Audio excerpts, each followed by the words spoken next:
And internationally, a memorial monument was unveiled at a cemetery in Brazil's Rio de Janeiro, dedicated to more than 136,000 of the country's residents who succumbed to COVID-19.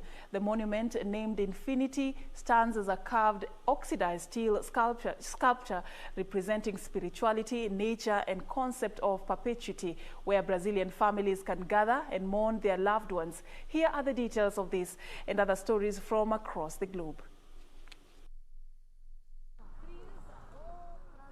The unveiling of the memorial monument comes at a time when COVID-19 still shows no sign of slowing in the country, with graveside funeral services conducted hurriedly as few family members are permitted to attend. Chris Santos, the architect and creator of Infinity Cemetery, says the memorial monument was launched to help those who are not able to mourn properly or those whose mourning was rushed because of health concerns. Inscribed with the names of some victims, the monument keeps alive the memories of the deceased, with many families coming to pay their respects during the pandemic. Meanwhile, the COVID-19 outbreak is causing setbacks to the U.S. economy amid high unemployment, but the country's rich are getting richer as the pandemic is further widening the racial wealth gap. A report by the Institute for Policy Studies, which studied wealth changes of 643 billionaires, found that their total wealth increased by $845 billion from mid-March to mid-August. This means the cumulative wealth of U.S. billionaires increases by $4.7 billion every day.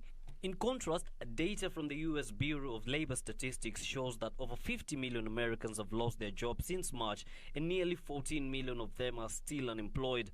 For those employed, their income has dropped by 4.4% on average. Finally, China is seeing a booming demand for rental cars ahead of the 8-day holiday, which includes the National Day and Mid-Autumn Festival in early October.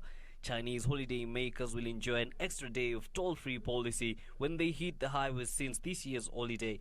Since this year's holiday is 1 day longer, the extension has boosted demand for rental cars. According to our car rental company's manager, his business has been greatly boosted thanks to the advantages of traveling in a private car over jamming into the public transport system as the COVID-19 effect persists.